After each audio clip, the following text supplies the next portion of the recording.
8h49, bienvenue, c'est la matinale week-end et c'est l'heure de l'interview politique de Claude Askolovitch. Claude, vous recevez ce matin Meyer Habib, qui est député UDI des Français de l'étranger. Député UDI des Français d'Israël, de Grèce, de Turquie, d'Italie, autre lieu, non ça va Vatican. Vatican, en important, Vatican. En tant que député du Vatican, l'Église est au niveau par rapport à ce qui se passe autour de Monseigneur Barbarin, les affaires de pédophilie. On en parle, vous administrez du Vatican, vous en parlez. Écoutez, j'ai 7 administrés au Vatican, donc je n'ai pas eu l'occasion d'en parler avec eux. Bon, moi, je connais Monseigneur Barbarin depuis de longues années. J'étais à l'époque vice-président du CRIF. J'ai beaucoup de respect pour la personne. Il y a évidemment certaines dérives, y compris au sein de l'Église. C'est à l'Église de faire le ménage, et j'imagine que c'est en train d'être fait. Bon, votre embarras et votre humanité parlent pour vous. UDI, ça m'intéressait aussi. L'UDI qui ne participe pas aux primaires de la droite, ça veut dire que vous ne voterez pas pour départager Juppé, Le Maire, Sarkozy? À ce stade, non. Tant qu'il n'y a pas d'accord, il est normal que l'UDI veut avoir son mot à dire sur des sujets qui sont extrêmement importants, comme l'Europe, comme l'opposition à l'extrême droite, comme certaines valeurs humanistes, comme l'écologie, la vraie, la verte, pas la rouge. Toutes ces valeurs sont fondamentales et à ce stade, nous n'avons pas encore d'accord avec les Républicains. Moi, je pense qu'il serait bien d'avoir un candidat unique, que nous arrivions à un accord et qu'à ce moment-là, chacun se détermine selon son candidat, voire que nous ayons un candidat. Jean-Luc Borloo peut être un candidat extraordinaire. Je souhaite qu'il se présente. Beaucoup souhaitent qu'il se présente. Au-delà de ça, Jean-Christophe Lagarde est le président du parti UDI. Après, c'est une... Je vous interromps. Vous souhaitez que Borloo se présente à des primaires de la droite ou se présente directement? Je souhaite que Jean-Luc Borloo se présente à des primaires de la droite. Je considère que la droite, à ce stade, doit avoir un candidat unique. Bon, on y est. Je vous ai invité principalement parce que vous êtes, on l'a dit, un député des Français d'Israël. Israël, pays touché par le terrorisme, comme la France ou différemment. Est-ce que la manière que nous avons, nous, en France et en Belgique, de réagir aux attentats ressemble à celle qu'ont les Israéliens? Hélas, les Israéliens sont confrontés au terrorisme depuis 70 ans. Ils ont, hélas, une grosse expérience en termes de terrorisme. Et je l'ai dit d'ailleurs en commission, je souhaite que nous nous inspirions des méthodes israéliennes. C'est souvent l'humain est très important. Lorsque vous rentrez à Ben Gurion, il y a des profilers un peu partout qui vous parlent. Lorsque vous prenez l'avion pour aller en Israël, il y a des gens. Et la technologie, c'est important. Mais l'humain est extrêmement important. Israël lutte contre le terrorisme depuis 70 ans. Et il est important de comprendre que le terrorisme qui touche Jérusalem, Istanbul, Ankara, Paris ou Bruxelles, c'est le même. Eux sont confrontés à cette question depuis près de 70 ans. Ça fait 70 ans qu'il n'y avait pas de question de territoire jusqu'en 1967. Le terrorisme existe. Aujourd'hui, ce qui est différent, c'est qu'à l'époque, c'était du terrorisme nationaliste et aujourd'hui, on devient du terrorisme islamique. Là, vous avez parlé de prévention du terrorisme. Ce qui m'intéressait, c'est dans la manière qu'ont les sociétés de réagir après. Quand on a vu... Vous avez déjà été en Israël au moment d'un attentat? Oui, bien sûr.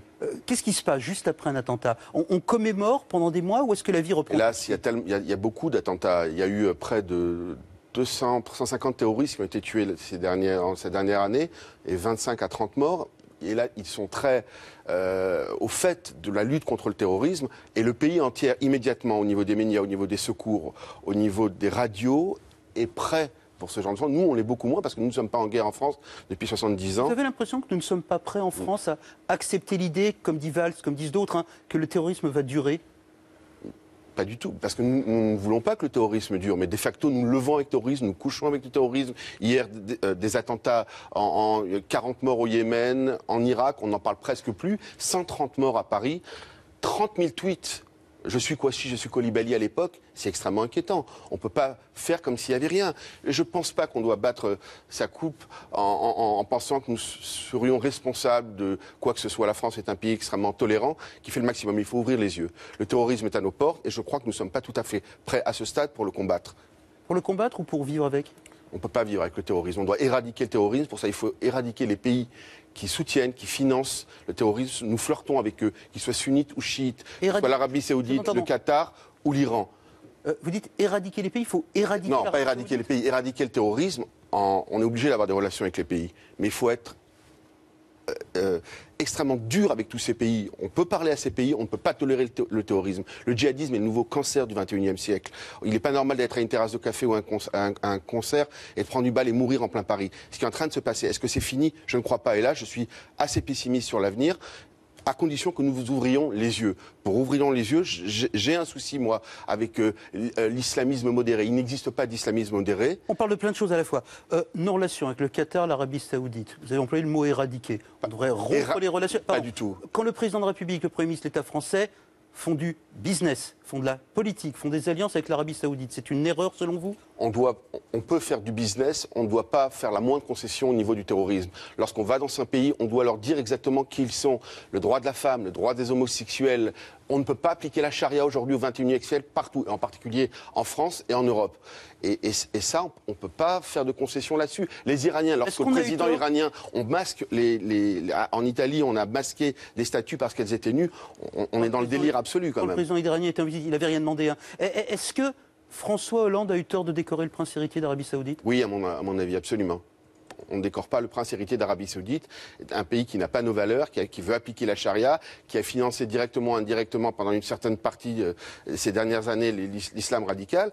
Je ne dis pas qu'on ne doit pas parler avec eux, c'est beaucoup plus complexe. Ce ne sont pas des sociétés qui ont nos modèles. Donc il faut ouvrir les yeux, il faut essayer de comprendre. Mais il faut éradiquer aujourd'hui le nouveau cancer du XXIe siècle qui s'appelle l'islamisme radical ou le djihadisme. Il reste peu de temps. Il y a une polémique qui naît avec des déclarations de chercheurs aux États-Unis sur la laïcité ou la conception française de la laïcité qui pourrait nourrir par frustration le djihadisme. Vous entendez cela ?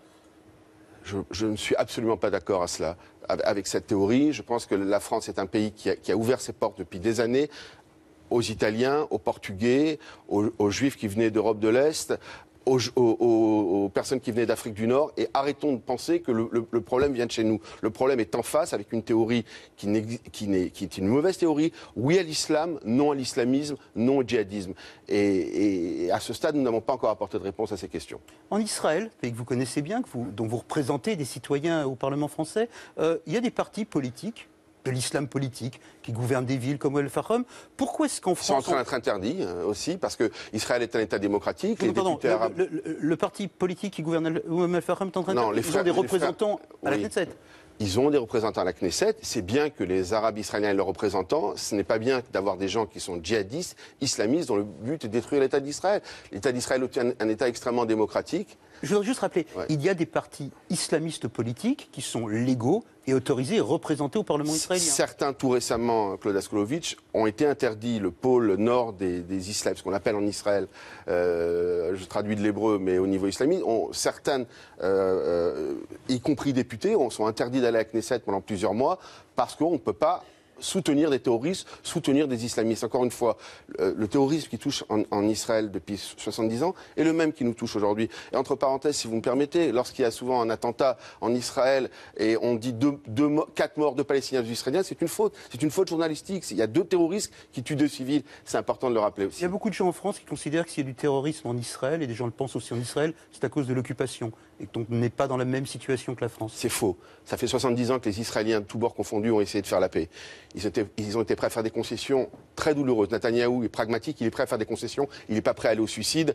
Et actuellement, lorsqu'on voit 300 000 morts, je voudrais avoir un mot pour les chrétiens d'Orient, qui n'existent plus aujourd'hui en ce jour de Pâques, dans un silence assourdissant. Nous ne sommes pas intervenus en Syrie, nous ne sommes pas intervenus au Liban, nous n'intervenons nulle part. Et maintenant, aujourd'hui, le terrorisme et l'islamisme est chez nous.